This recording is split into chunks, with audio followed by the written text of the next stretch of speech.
So good morning. Good morning, we're on deck.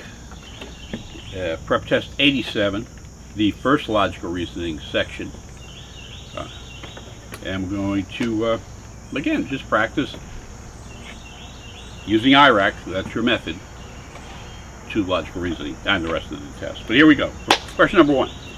Which one of the following most logically completes the argument? Okay, we got the issue. We're going to logically complete the argument as the writer would have done so. Here goes. So here's the writer. In situations where it is difficult to make informed decisions about products, consumers should be provided with the relevant information. Okay, got that? Reading textually, stop, got it. Next. The difficulty of determining whether a food product contains nutritious ingredients was resolved by requiring food manufacturers to print nutritional information on their products' packaging. Stop. Reading textually, I got it. So now you're preparing, right? So you break it down. So what just happened here? Well, I was introduced to the first sentence to a general statement, which is where it's difficult to make informed decisions as a consumer. You should be provided with relevant information. The second sentence gives me an example, and they say, basically say, hey, look, if you're eating food and you want to know how nutritious it is, why don't we put it on a label? So this becomes about labeling under these circumstances. Final sentence. Similarly, so now it's saying, okay, well, here's a similar situation. Many consumers are interested in conserving energy, and since there is no easy way for consumers to determine how much energy was required to manufacture a product, line, you label it. That's all. I'm done. That's the answer. I mean, I don't know what words they're going to use. Let's take a look, but I'm looking for, if I'm completing this the way the writer would have completed it, you label the packaging that the energy product is in. A. Consumers who are informed of the amount of energy used to produce a product should choose energy efficient products. It's got nothing to do with the line of reasoning of this writer. B. Manufacturers should use less energy while producing products. There's nothing to do with this writer. C. Providing consumers with information about the energy used to produce a product would reduce the impact of fossil fuels on our lives and economy. Nothing to do with the writer's train of thought. D. Consumers should demand products that require less energy to produce. What has this got to do with the labeling? E. Manufacturers should be required to label their products with information about the amount of energy used to produce these products. E's the answer. In the case where E's the answer, you don't want to spend a great deal of time on A, B, C, and D. And the way you don't spend a great deal of time on A, B, C, and D is by understanding what you're looking for in advance of ever approaching the answer choices. So, one is D. 2. Issue. Which one of the following, if true, would most help to resolve the apparent paradox described by the biologist? Okay, the paradox. That's my issue, here's my law. The biologist writes that some small animals will instinctively go limp playing dead, quote unquote, playing dead, when caught by a predator. So you can imagine this, right? You're taking the test, you could just imagine that a squirrel plays dead if it maybe is caught by a fox. But it's hard to see how playing dead can have survival value in this situation. Okay. Final sentence. The predator means to eat the animal just the same, whether or not it plays dead. So you're trying to explain why is the animal playing dead when there's no survival benefit in it. And I don't know, but I know what I have to resolve. I have to resolve how come the squirrel plays dead? And one of these choices will give me an answer. A says, many small animal species will play dead when surprised by a loud noise or unexpected movement. That's not explaining the survival benefit. Like, why are you playing dead if the predator is going to eat you anyway? That's not getting me there. B, predators often leave their food in a hiding place rather than eating it immediately. I'm gone, I'm so gone, B's the answer. and this is a psychometric test, and B is the answer. And you've got to be prepared. You can't be cavalier about this, but B is the answer. And if you don't have the courage of your own convictions, what makes you think you're going to be a lawyer? So we'll keep reading, but B, that explains it, right? Oh, son of a bitch. He's going to put me in a ditch. I can get up right away. Where's Aristotle? C.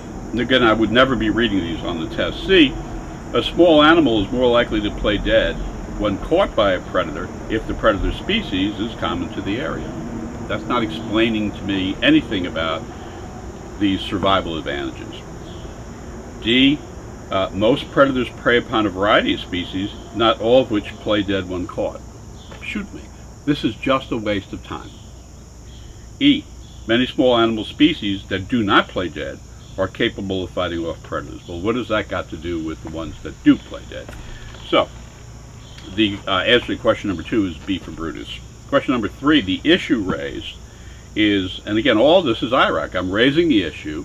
That's guiding, developing my read. I'm reading the law, the rule, which is the argument textually.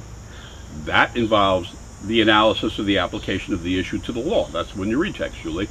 Purpose is to come up with the contours of the answers before you ever look at the answer. 3, the answer to which one of the following questions would most help in evaluating the food columnist argument? Okay, so here I'm looking for a question that I haven't asked that it would be important to ask before I put a witness on the stand. So let me see what I have here. So here's my witness. The food columnist, I guess, is my witness. Only 2% of imported seafood is subjected to health safety inspections. Got it. So, if you want to increase the likelihood that the seafood you buy will be safe to eat, you should buy only domestic seafood. Well, I don't know about you, but it jumps out at me that we would want to know what percent of domestic seafood is inspected. That would help me evaluate whether or not this, and I'm done. That's it. You don't overthink this. So that's the answer choice I'm looking for. Not the exact words, right? But if you're saying if only 2% of imported seafood is inspected, and therefore you should eat domestic seafood, well, you have to establish, that more than, or at least 2% of domestic seafood is inspected. Okay, here's my answer choices. A, is this going to help me solve it? Do the health safety inspections detect all health risks present in the seafood that is inspected? That doesn't help me at all. It's not about all health risks. It's about, has the domestic seafood been inspected? B, what kinds of health risks can seafood pose? It's not about that. It's about the inspections. C, what percentage of imported food other than seafood is subject to health safety inspections? No, it's about the seafood. D, what percentage of domestic food other than seafood is subjected to health safety inspections? No. E, what percent of domestic seafood is subjected to health safety inspections? Bada bing, bada boom. So, the bad news here with questions 1, 2, and 3 is questions 1 and 3 had to go down to answer choice D. And it's going to take you a lot less time to do that if you've already formed what the answer needs to look like in your mind before looking at those answer choices. Okay. They can't keep putting these on the test. 4. Question 4. Which one of the following is an assumption the dog owner's argument requires? Okay, I don't know, but I know what an assumption is. Here's the dog owner. In general, large dogs need less intensive exercise than smaller dogs do to stay fit. So stop for a second. Just stop for a second and say, this reading textually stuff. Can you see less intensive for like you're putting them on a Nordic track and with the large dog, you don't have to run it as fast, right? You don't have to run as fast as a small dog. Or the incline doesn't have to be as far up. Okay, got it. Next sentence. A dog that is not exercised at the level of intensity it needs is more apt to be troublesome than one that is. Got it. All right. So if I'm getting a large, whatever dog you get, you really need to be at that incline, analogizing to a Nordic track, all right, or at this speed setting. Okay. So, for any apartment dweller who has limited time to give a dog exercise, but who wants to have a dog, a large dog is less likely to be troublesome than a small dog. Okay, well, but the shift there, and again, this is the reading textually, this is what changes the way you read. The shift here is we went from intensity to time. I don't know that I need more time. I know I need the intensity. I know for the small dog, it's either got to be on a higher incline or it's got to be at a greater rate of speed, but I don't know that I need more or less time.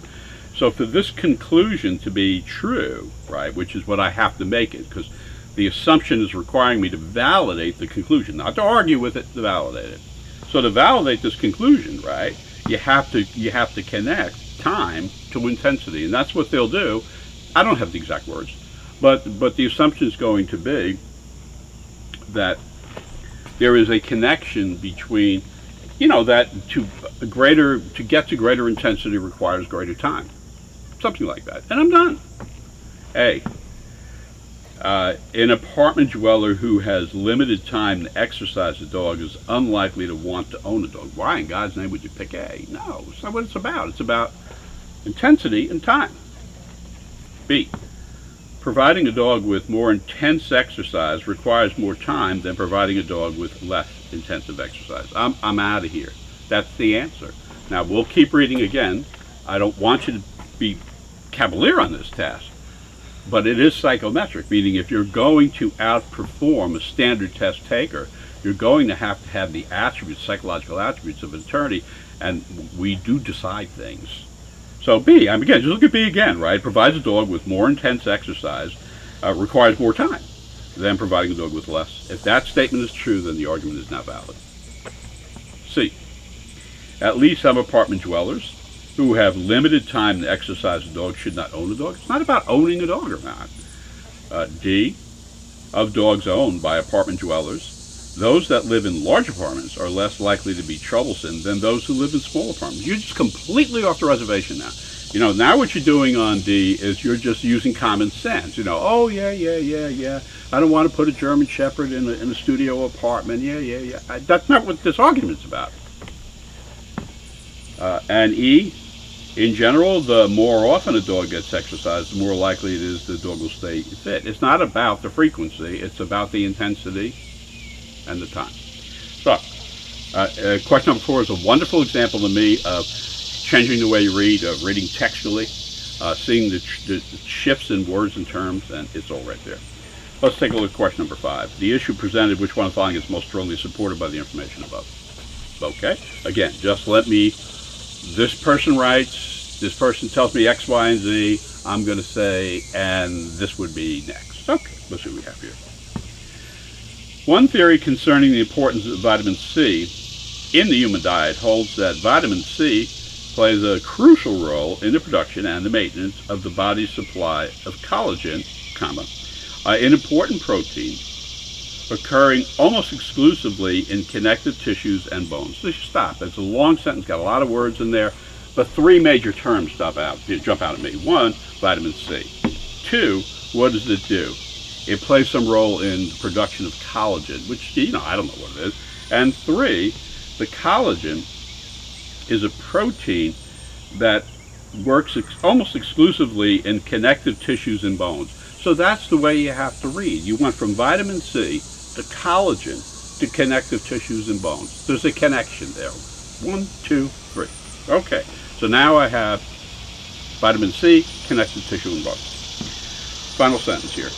For that reason, right, because of that relationship, for this reason, some doctors believe that vitamin C can be useful in treating the symptoms of some common illnesses. Well, if that's the case, then the vitamin C, which is supplying, assisting the collagen, which is playing this role in connective tissue and bone, then the final sentence is saying, if vitamin C is going to be helpful in the symptoms of some common illnesses, it must follow from that some of the common illnesses have interaction with connective tissues and bones. That's it, I'm done. That's the answer, I think. A. So, which of is most strongly supported? A. Some doctors believe there are illnesses that affect the state of connective tissues or bones. It would be very hard for me not to stop reading. That's the answer. It's simply mimicking what my mind produced. And all my mind is doing is reading the way the writer writes. An issue, a law, apply the issue to the law, you draw a forward-looking conclusion, you find the words that match, and you get your ass out of there. B. So AZ, again, they could make some other choice more appealing, but damn, that'd be hard. It's just so unlikely, I'm willing to assume the risk and move on. Okay, so again, take A, right? Some doctors believe there are illnesses that affect the state of connective tissue or bones. That's the answer. B, some doctors believe that vitamin C is the only substance that produces and maintains collagen. There's nothing in here about it being the only substance. It's just extra stuff that's outside the argument. C, some doctors believe that strengthening connective tissue and bones increases the body's ability to use certain vitamins. So actually, it's presented to you in the reverse, that the vitamin C is supplying the bones, not that the bones are creating the vitamin C. D, some doctors believe that the use of vitamin C is the most effective treatment for certain common illnesses. Well, that may or may not be true, but that's not relevant to this argument. I don't know that they believe it's the most effective treatment.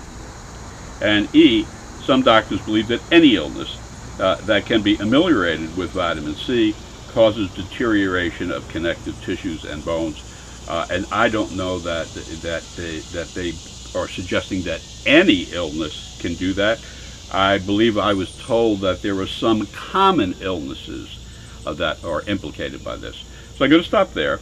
Questions 1 through 5. It's a wonderful set, right? Just to say, can I understand this? Start with this. Understand this. Get really good at this, and then work your way through the rest of the exam.